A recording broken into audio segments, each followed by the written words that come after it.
The thing.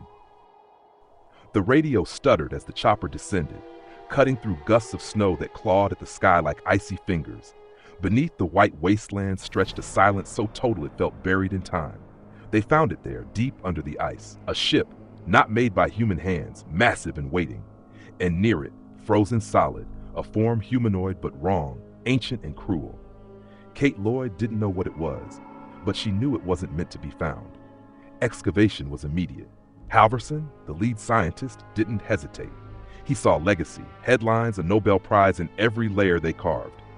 The others, eager to please or too green to question, followed. But the thing in the ice wasn't a discovery. It was a passenger, a sleeper. And the ice wasn't holding it in. It was holding it back. The thaw was a mistake, and the cost came due before nightfall. The creature awoke, not with rage, but with purpose. It tore its way from cold captivity, not to flee, but to infiltrate. When the first man disappeared, they found a body soon after, twisted, torn, and split apart in ways that made no sense. Too many limbs, too many mouths, too much movement. It hadn't just killed, it had imitated, leaving behind a husk of failed mimicry, the beginning of something far worse. They realized quickly that it wasn't a beast in the woods. It didn't hunt like that. It became what it touched. It studied, absorbed, mirrored. You could look someone in the eyes and not know if they were still who they'd been. Every conversation became a gamble. Every meal was a test. Every silence a potential ending. No screams, no claws, just doubt blooming in the mind. Kate dove into the biology, peeling back layers of tissue in terror under the microscope. What she saw there chilled her more than the cold ever could. Cells that weren't just foreign, they were traitors. They infected and replicated with precision. The creature didn't want to destroy the camp. It wanted to disappear into it, molecule by molecule. And once it learned enough, it would go further. She proposed a test, not one of blood or nerves, but something simpler. Metal, fillings, implants, man-made things the creature couldn't replicate. The idea spread through the group like fire, which was fitting because that's what they would need. Fire was the only certainty. When the first test failed, it failed violently. The man wasn't a man, and what came out of him had too many answers and no face. From there, the camp descended into madness. Flamethrowers roared, axes swung. Men died screaming, not sure if they were killing a monster or their friend. Lars locked the doors. Carter questioned everything. Juliet screamed, and when she split open, they understood.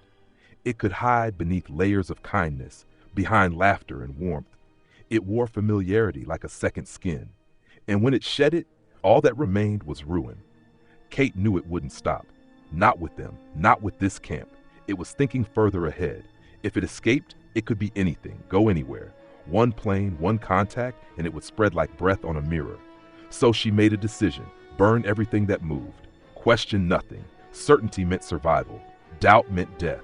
She couldn't save them all, but maybe she could contain it. The ship deep below was still active, still alive in its own way. That's where she followed it. Through steel tunnels, pulsing with energy, where the rules of physics bent at the corners. It wasn't just fleeing, it was preparing to leave. Even after all it had done, it wanted more. She watched it shift, limbs fusing, faces blending, mass adapting, evolution at full throttle. She threw the thermite charge with no hesitation. It exploded in a white-hot bloom, incinerating the creature mid-transformation. It didn't scream. It didn't beg. It simply ceased, a fire snuffing out a question that had lived too long.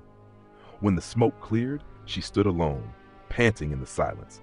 There was no victory, no moment of clarity, only cold and the quiet that comes after trauma. Outside, the snow swallowed the base. Black smoke rose into the sky. The few survivors stumbled through the haze. Kate and Lars met, not with relief, but with loaded eyes and drawn weapons. Trust was dead. What they needed now was confirmation.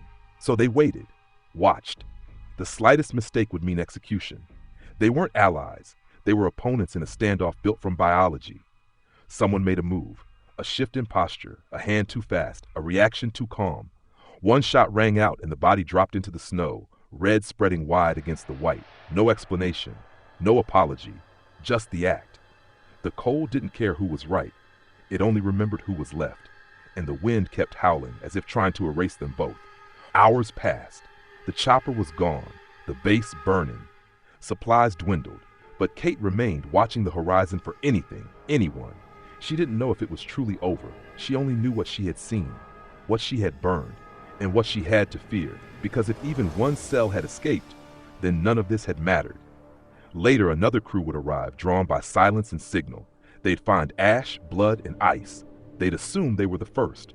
They'd think the danger was long gone. They wouldn't recognize the signs. Because that's the thing about perfect imitations. They wait, they learn, they survive, and when you least expect it, they return. Antarctica remained, silent and indifferent, but under the layers of snow and memory, something rested again. Not alive, not dead, just waiting. There's no roar, no explosion, no warning.